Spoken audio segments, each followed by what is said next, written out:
একজন সাহাবী নবীর কাছে এলেন। নবীর কাছে এসে জিজ্ঞাসা করলেন, বললেন, ইয়া রাসূলুল্লাহ, ইউরিদুর রাজুলু আখযা মাল, একজন ব্যক্তি আমার মাল কেড়ে নিতে চাইছে। চ্যাম্পিয়ন কথা বুঝুন, একজন ব্যক্তি আমার মাল কেড়ে নিতে চাইছে। ও লোক সাহাবী জিজ্ঞাসা করছেন, আফা উতি, বললে হুজুর ওই লোকটা আমার মাল কেড়ে নিতে চাচ্ছে, তা আমার মাল কি সহসা সহজে সরলে আমি তাকে দিয়ে দেব? আল্লাহ পাকের নবী বললেন, ফালা তুতি, ও সাহাবী, না না না না, খবরদার খবরদার, তুমি তোমার মাল জানো তাকে দিয়ে দিও না। এখন যে নিতে চাইছে, যে নিতে চাইছে সে তো ছাড়বে না।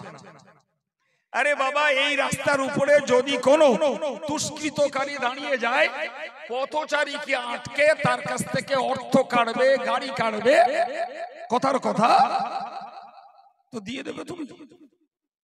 আল্লাহ পাকের নবী সাহাবী যখন বললেন, ইয়া রাসূলুল্লাহ, আপনি তো বলছেন দেব না, এখন আপনি বলুন না হুজুর, ইন কাতালানি, ওই লোকটা যদি আমার কাছ থেকে মাল কাড়ার জন্য, আমার সম্পদ কেড়ে নেওয়ার জন্য যদি ধস্তাধস্তি করে, লড়াই করে, কুস্তাকুস্তি যদি করে, আমি কি করব?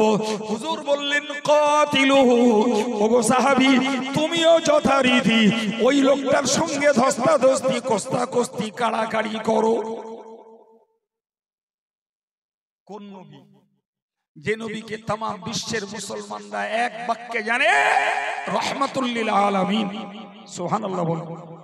সেই দয়ার সাগর নবী, মায়ার নবী, করুণার নবী, তিনি বলছেন তুমি ধস্তাধস্তি, কুস্তাকুস্তি, মারামারি করো।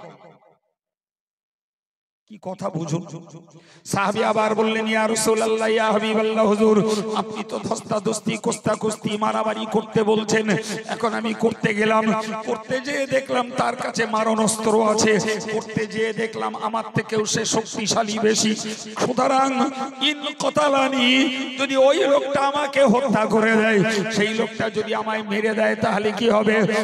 নবী সাল্লাল্লাহু আলাইহি ওয়াসাল্লাম ওই সাহাবীকে বললেন, যদি যদি ওই লোকটা তোমাকে হত্যা করে, ফান্তাফিল জান্নাহ, ওগো সাহাবী, তোমার মাল রক্ষার জন্য তুমি জীবন দিয়ে দিয়েছো, ঈমান যদি তোমার কাছে থাকে, তুমি মরবে, আল্লাহর দয়ার জান্নাতে চলে যাবে। সম্মানিত ভাইরা, আমার কথা প্রসঙ্গে আপনাদেরকে বলছি, একটু সজাগ দৃষ্টিতে মনে রাখুন। 1980 সাল থেকে 2024 পাক্কা 45টা বছর লড়াই করছে ফিলিস্তিনের মুসলমানেরা ইসরায়েলের এগেইনস্টে। জানেন না? রিসেন্ট কারেন্ট 1.5 বছর হতে চললো, একটানা লড়াই চলছে ইসরায়েল আর প্যালেস্টাইন।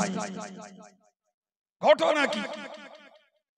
ঘটনা হলো, প্যালেস্টাইনের ভূখণ্ড ইসরায়েল তার জ্ঞানের জোরে, বুদ্ধির জোরে এবং চক্রান্তের জোরে, কূটনীতির জোরে, ক্ষমতার জোরে, মারণাস্ত্রের লোভ দেখিয়ে ভাই ফিলিস্তিনের ভূখণ্ডকে দখল করবে। আর ফিলিস্তিনের মুসলমানদের তাদের জীবন উৎসর্গ, শিশুর হত্যা, নারীর হত্যা, স্কুল কলেজের হত্যাকাণ্ড চলছে শুধুমাত্র নিজের জমি, নিজের ভূখণ্ডকে রক্ষা করার জন্য। প্রিয় ভাই আমার, এখন আপনি বলুন, রাসূলের এই হাদিস অনুযায়ী ওরা যে ঝগড়া করছে, যদি তাদের কাছে ঈমান থাকে, আমরা বাস্তব চোখে যখন তাদের দৃশ্য দেখি, কাগজে যখন পড়ি, কিংবা সোশ্যাল মিডিয়ার কোনো খবর যখন শুনি, তখন আমাদের প্রাণটা কেঁদে ওঠে। হায় রে হায়, এরা কলেমার ভাই, এরা দ্বীনের ভাই, এরা নামাজি ভাই, আজকের তারা ইসরায়েলদের কাছে নির্মম ভাবে অত্যাচারিত হচ্ছে।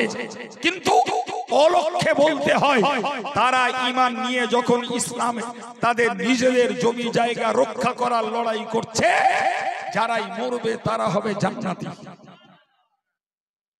ভাই আজও আজকের একটা রিপোর্ট বলছি, আজও আমাদের কাছে সবার কাছে বার্তাটা পৌঁছায়। আমি আজকে সারাদিন অত্যন্ত টেনশনের মধ্যেই দিন কাটাচ্ছি, এখনো টেনশন কাটি। সকালবেলা জামিয়ার দুটো ক্লাস করেছি, হাদিসের দুটো, একটা হাদিসের ক্লাস, একটা তাফসীরের ক্লাস করেছি। এরপরে শারীরিক দুর্বলতা ভারসাম্য নিয়েও কলকাতায় গেছি। আপনারা জানেন কলকাতায় অল ইন্ডিয়া মুসলিম পার্সোনাল ল বোর্ডের আজকের একটা মিটিং ছিল। যে রহস্যটা আপনারা জেনেছেন কিনা আমার জানা নেই বাবু, তবু 1 মিনিট বলছি। কাজের সাথে আমার গল্প নয়, জাতকে বুঝতে হবে। আজকের বিজেপি সরকার তারা সংশোধনী বিল আনছে। কিসের বিল বলেছি? অকফের জমি মসজিদে, অকফের জমি মাদ্রাসায়, অকফের জমি ঈদগাহে, অকফের জমি কবরস্থানে, অকফের জমি পীরিত্ব সম্পত্তি। সুবহানাল্লাহ বলেন। আমাদের বাপ দাদারা মসজিদ চালাবার জন্য জমি অক্ফ করে দিয়ে গেছে। সুবহানাল্লাহ। মাদ্রাসায় জমি দিয়ে গেছে, ঈদগাহে জমি দিয়ে গেছে। আমরা জীবনের শেষ জায়গাটুকু দখল করব কবরে, বাপ দাদারা দিয়ে গেছে। তাহলে এটা মুসলিমদের বাপ দাদাদের দান, সওয়াবের উদ্দেশ্যে, পরকালে ভালো থাকার জন্য তাদের উপার্জিত সম্পদ আল্লাহর রাহে তারা দান করে আজ তারা পরলোকগত। তাহলে এই মসজিদ, মাদ্রাসা, ঈদগাহ, কবরস্থান, এ সম্পত্তির ইউটিলাইজ, এ সম্পত্তির ব্যবহার করবে মুসলমান লোক পরম্পরায়। যারা এই মসজিদের কমিটি, যারা ঈদগাহর কমিটি, যারা কবরস্থানের কমিটি, তারাই সেগুলো রক্ষণাবেক্ষণ করবে। কখনো কোনোটা বিক্রি করবে, কখনো একটা বিক্রি করে আর একটা কিনবে, কখনো সেখানে সংস্কার করে কোনো কাজ করবে। এ স্বাধীনতা নিঃসন্দেহে এই প্রজন্মের মুসলমানদের। আজকে যদি কেন্দ্র সরকার ওই অকফের সম্পত্তিতে হস্তক্ষেপ করে বলে যে এটা আর মুসলমানদের হাতে থাকবে না, এটা চলে যাবে ডিএম এর আন্ডারে, ডিস্ট্রিক্ট ম্যাজিস্ট্রেট, জেলা পরিষদের আন্ডারে যাবে। জেলা পরিষদ ইচ্ছা করলে কাজ আটকে দেবে, জেলা পরিষদ ইচ্ছা করলে জমি বিক্রি করবে, জেলা পরিষদ ইচ্ছা করলে মসজিদের জমি বিক্রি বন্ধ করে দেবে, জেলা পরিষদ ইচ্ছা করলে যদি মোতাবাল্লি বা সেক্রেটারি সরকারি আইনের বিপক্ষে কাজ করে তাকে জেল খাটাবে এবং 1 লাখ টাকা জরিমানা করবে।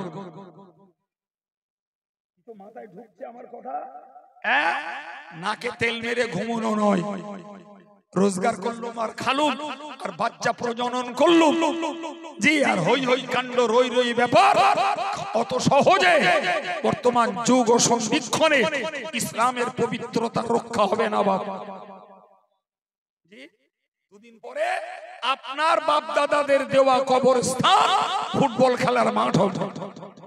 দুদিন পরে আপনার আমার বাপ দাদাদের দেওয়া কবরস্থান সরকারি প্রজেক্ট তৈরি হবে। অল ইন্ডিয়া মুসলিম পার্সোনাল ল মিটিং ডেকেছে, সেখানে বিভিন্ন সংগঠনকে দাওয়াত দিয়েছিল। অল ইন্ডিয়া সুন্নতুল জামাত সংগঠন, যেটি আমাদের সংগঠন, তার পক্ষে আমি এবং মাতিন সাহেব 2 ভাই আমরা আমন্ত্রিত ছিলাম। সেখানে গেছি, জি, সেখানে গেছি এবং সেখানে বক্তৃতা করেছি। আজকে সন্ধ্যায় একটা জিকিরের মজলিস ছিল, সেটা করতে পারিনি। আগেই বুঝেছিলাম ওটাতে আমি আর পৌঁছাতে পারবো না, ফলে তাদেরকে ফোন করে ডেটটাকে চেঞ্জ করিয়েছি। কলকাতা থেকে ডাইরেক্ট গেছি গাছায়। তাদের সময় দেওয়া ছিল 1.5 ঘন্টা, মাত্র 50 মিনিট সেখানে কথা বলেছি। আলহামদুলিল্লাহ, তাতেই তারা খুশি। সেখান থেকে এখানে এসেছি। এখান থেকে 8 ঘন্টার ব্যবধানে আমি যাব, আল্লাহ বাঁচায় তো, সেই কীর্তিপুর বেলেডাঙ্গা। তবে আজকে রাতের টেনশনটা মিটবে। আমি যে কথা আপনাকে বলতে যে এ কথা বললাম, আপনি বলুন, এখন আমার বাপ দাদাদের সম্পত্তি, আমাদের হাতে গড়া মসজিদ, আমাদের হাতে গড়া মাদ্রাসা, মুসলমানের দানে তৈরি মাদ্রাসা, মুসলমানের ঈদের নামাজের জন্য বরাদ্দ ঈদগাহ, এখন এ সম্পদ যদি বিজেপি সরকার হস্তক্ষেপ করে, আপনারা নাকে তেল মেরে ঘুমাবেন আর খোলা পোতার চা খাবেন।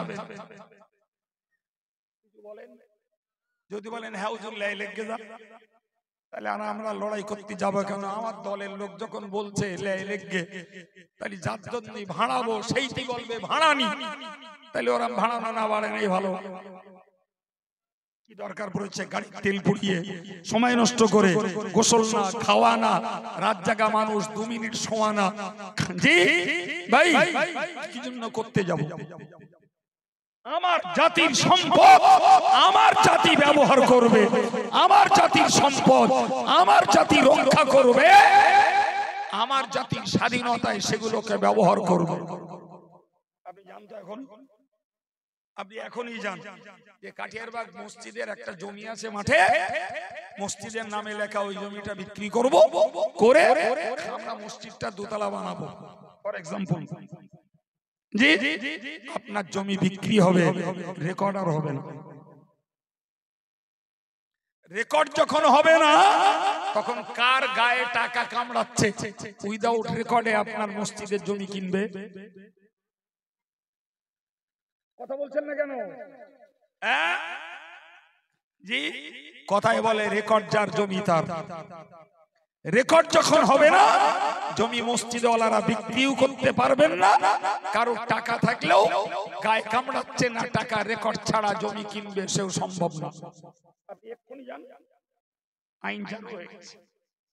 সুতরাং এর বিরুদ্ধে যদি গ্রামে গঞ্জে শহরে নগরে সর্বস্তরে মুসলমানরা যদি গর্জে না ওঠে, আমাদের সম্পত্তি রক্ষা আমরা করতে, এখন ওই সম্পত্তি রক্ষা করতে যে যদি জেল খাটতে হয়, ওই সম্পত্তি রক্ষা করতে যদি টাকা দিতে হয়, ওই সম্পদ রক্ষা করতে যদি রক্ত দিতে হয়, মুসলমানরা যদি দেয়, তাহলে এরা জিহাদের সওয়াব পাবে।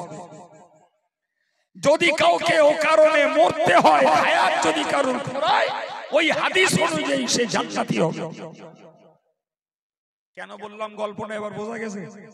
আমার গল্প বলতে চাইনি, আমাদের দায়িত্বের গল্প বলতে চেয়েছি। সুতরাং আমরা যিনি যে স্তরেই থাকবো, ধরে নেন আমার 5টা হিন্দু বন্ধুর সঙ্গে রাজনৈতিক, ব্যবসা ভিত্তিক, প্রতিবেশী ভিত্তিক সম্পর্ক আছে, আমি কিচ্ছু পারি না, এইটুকুই ওই হিন্দু বন্ধুটাকে বলতে পারবো, দেখো এই কেন্দ্রের সরকার এই যেটা করছে, এটা বলো মুসলমানদের উপরে অত্যাচার করা হচ্ছে। এই কথাটা বলা যাবে না?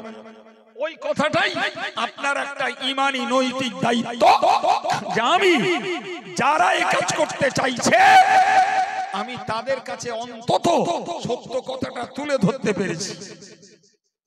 ওর বেশি নাই পারি, ওইটুকানি বললেও বিরাট লাভ। সবাই মিলে যখন বলবে, বিশ্বাস করো আপনার চায়ের দোকানে বসে ওই গল্পের আওয়াজটা একদিন কেন্দ্র পর্যন্ত পৌঁছে যাবে। শুধু আলেম নয়, মুসলিম দলীয় নেতা নেত্রী নয়, বরং সাধারণ জনগণও চাইছে না যে মসজিদ, মাদ্রাসা, ঈদগাহ, কবরস্থানের জমির উপরে সরকার হস্তক্ষেপ করুক। আপনার গল্পটার দরকার আছে না? আল্লাহ পাকের নবী বললেন, ওগো সাহাবী তুমি মনে রাখো, আমি নবী তোমাকে বলছি, যদি ওই লোকটা তোমাকে ধস্তাধস্তি করে, কোস্তাকুস্তি যদি তোমায় করে, আর তাতে যদি তোমার জীবনটা চলে যায়, আমি আল্লাহ নবী জানিয়ে দিলাম, ঈমান থাকলে তুমি জান্নাতে চলে যাবে। আল্লাহু আকবার। তাহলে এ থেকে কি বোঝা যায় বাবা? এ থেকে বোঝা যায় নিজের অধিকার, নিজের সম্পদ রক্ষার জন্য ঝগড়া করা, লড়াই করা, ধস্তাধস্তি করা, কোস্তাকুস্তি করার অনুমতি রাসূলুল্লাহ হাদিস শরীফে দিয়েছেন। সুবহানাল্লাহ বলেন, আর একটু জোরে বলেন। জি, তাই বলে ফালতু রাজনীতি নিয়ে দুটো দল ঝগড়া করব আছে না নেই? জোরে বলেন। ও কাজটা করো না বাপ, ওতে ফাউ ঠেলা হচ্ছে, ওতে শুধু পাপের পাহাড় তৈরি হচ্ছে। কথা শুনতে পাচ্ছেন না? জি নিজেদের ব্যবসা নিয়ে দুটো দল ঝগড়া করব, এই বোকামির কাজ করতে যেও না। ঝগড়া যদি করতে হয় জ্ঞান থাকে তো ভদ্র ভাষায় তর্ক করো। জি জ্ঞান না থাকে তো সত্যটা বলে অন্তত দায়িত্ব পালন করো। ঝগড়া যদি করতে হয় মসজিদ, মাদ্রাসা, ঈদগাহ, মক্তব এবং কবরস্থানের সম্পদ রক্ষার জন্য ঝগড়া করো, তুমি সওয়াব পাবে। জি দুটো ছেলে মেয়ে মারামারি করেছে, তো ছেলের মা আর মেয়ের মা দুটো মা যায় কাপড় বেঁধে রাস্তার উপরে ঝগড়া করছে, আছে না নাই? ও কামাই ধুনে কিচ্ছু লাভ হবে না, কিচ্ছু লাভ হবে না, ওতে শুধু টালকানি পাপ হবে, আর কিচ্ছু হবে না। জি ভাই জুয়া খেলতে খেলতে ঝগড়া বাঁধালো, টিভি দেখতে দেখতে ঝগড়া বাঁধিয়ে বসে আছে, কথা বলছেন না কেন? মাস্তানি করতে করতে দুটো গোষ্ঠী, এ পাড়ার এক গোষ্ঠী ও পাড়ার এক গোষ্ঠী একচট মাঠভাঙ্গা করে নিলে, কথা বলছেন না কেন? এসব করে পাপের টাল বাড়িও না বাবা, এটা মদ্দানি নয়, ওটা শয়তানি। সম্মানিত ভাইরা আমার, ওই সাহাবী কথা বুঝে গেলেন, এরপরে আবার প্রশ্ন করলেন ইন কতালতুহু, ও আল্লাহর হাবিব একটু বলুন, আর ওই লোকটার তুলনায় আমার গায়ে যদি শক্তি বেশি হয়, ওই লোকটার তুলনায় আমার গায়ে যদি শক্তি বেশি হয়, আমার কাছে যদি কোনো অস্ত্র থাকে, আর আমি যদি ওই ছিনতাইকারী, আমি যদি ওই মাল কাড়াই চোখ ব্যক্তিটাকে মারতে পারি, তাহলে কি হবে? ও আমায় মারতে পারেনি, আমি ওরে মেরে দিচ্ছি, উপায় আল্লাহ পাকের নবী বললেন পরিষ্কার, ফাহুয়া ফিন্নার। ও সাহাবী তুমি মনে রাখো, যদি ওই লোকটাকে তুমি মারতে পারো, তাহলে ওই লোকটা জাহান্নামে চলে যাবে। কোথায় যাবে? ওই লোকটা জাহান্নামে যাবে। তাহলে এ থেকে বুঝতে পারা যায় নিজের ন্যায্য সম্পদ রক্ষার জন্য কেস খেলা, ঝগড়া করা, বিচারে আদালতে বসা, এ সবগুলো করা যায়।